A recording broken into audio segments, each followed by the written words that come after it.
dalam melayani Tuhan, di dalam kesetiaan terhadap Tuhan, di dalam ketaatan terhadap Tuhan, kasih harus jadi dasarnya.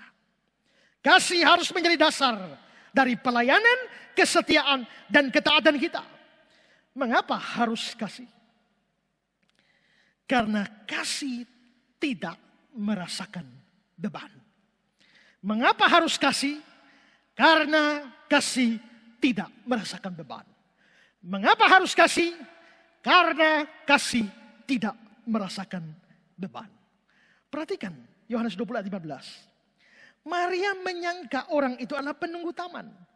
Lalu berkata kepadanya, Tuhan, jikalau Tuhan mengambil dia, katakanlah padaku, di mana Tuhan meletakkan dia, supaya aku dapat mengambilnya.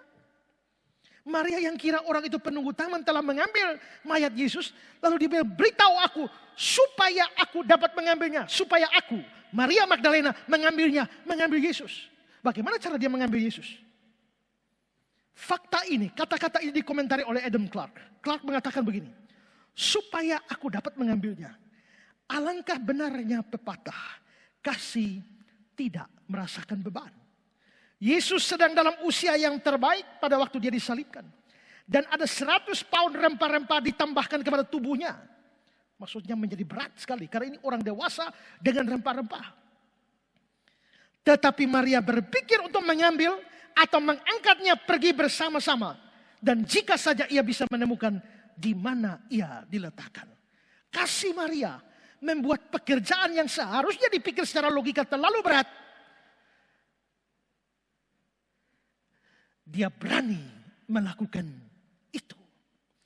Kasih memang tidak merasakan beban. Kasih tidak merasakan beban walau capek atau lelah di dalam melayani. Kasih tidak merasakan beban kalau harus mengeluarkan duit buat sebuah pelayanan.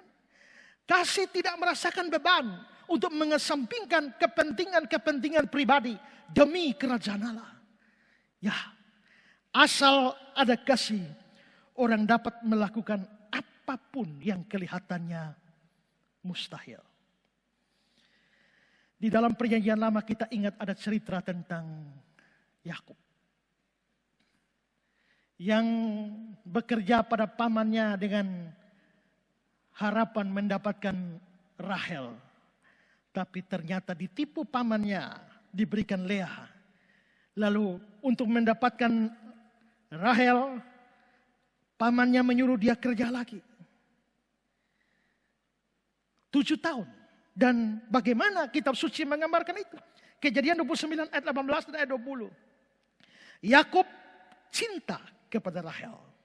Sebab itu dia berkata, aku mau bekerja padamu 7 tahun lamanya untuk mendapatkan Rahel anakmu yang lebih muda itu. Siapa di antara saudara berani kerja 7 tahun pada calon mertua baru dapat anaknya? Sana urus kebun, tanam ubi, tanam kacang, tanam pisang, 7 tahun baru datang kembali untuk ambil anakku. Tapi Yusuf lakukan itu, Yakub lakukan itu. Ayat 20. Jadi bekerjalah Yakub 7 tahun lamanya untuk mendapatkan Rahel itu. Tetapi yang 7 tahun itu dianggapnya seperti beberapa hari saja karena cintanya kepada Rahel. Bayangkan 7 hari rasa beberapa hari. Kalau tidak ada cinta beberapa hari rasa 7 tahun.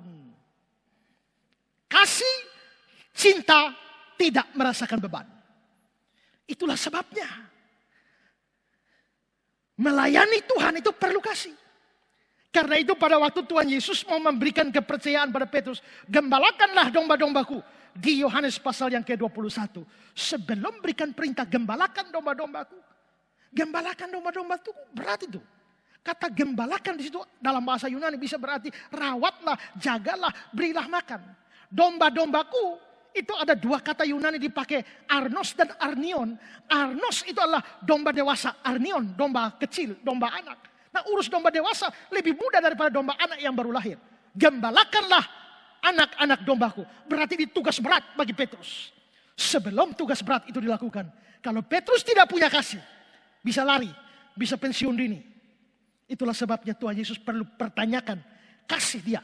Kalau dia mengaku mengasihi Tuhan, baru Gembalakan. Yohanes 21, 15-17. Yesus berkata kepada Simon Petrus, Simon anak Yohanes, apakah engkau mengasihi aku? Jawab Petrus, benar engkau tahu aku mengasihi engkau. Kata Yesus padanya, gembalakan domba-domba. Tanya kasih dulu. Sudah nyaut, oke, mengasihi. Baru suruh gembalakan.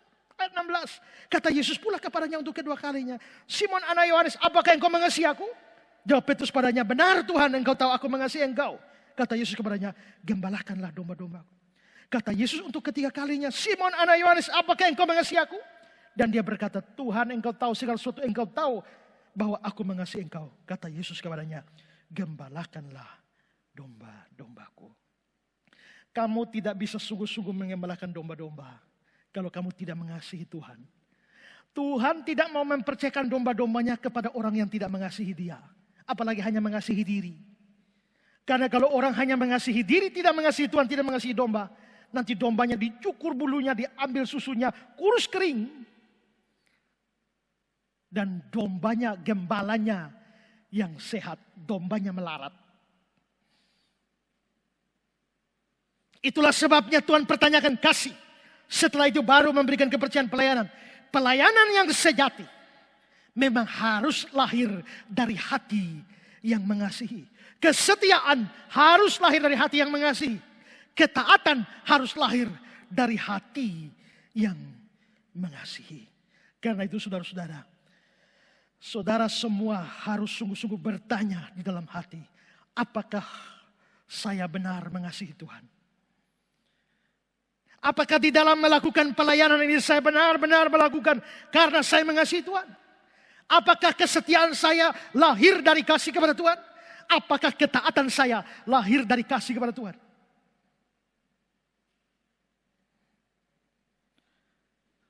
Kalau hati kita benar-benar mengasihi, gak berat.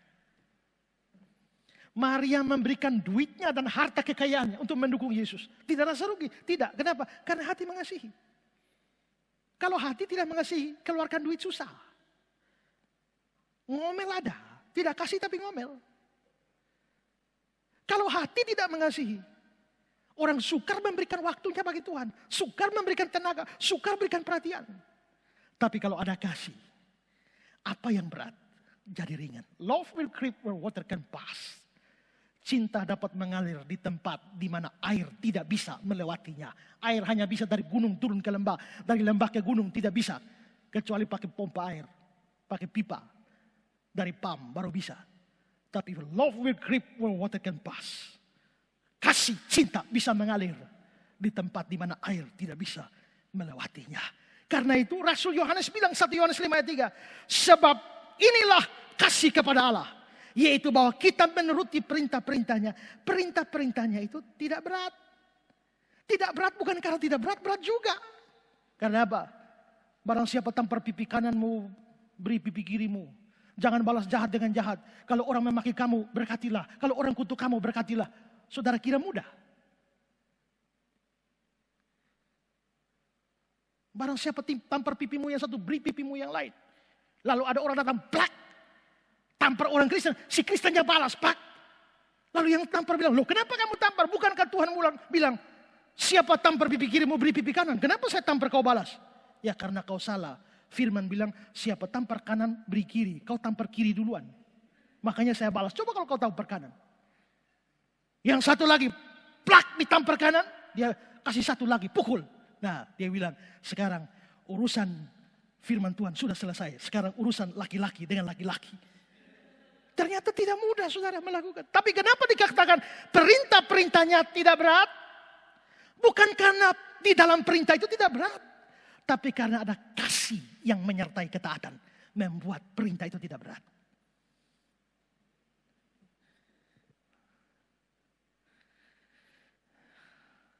Kalau tidak ada kasih, coba orang suruh. Lu pergi beli Pampers, beli beras, beli ini, suruh. Orang bisa ngomel. Tapi kalau ada kasih, suruh pergi dia, siap lakukan. Karena apa yang berat menjadi ringan? Karena kasih. The Hill mengatakan begini.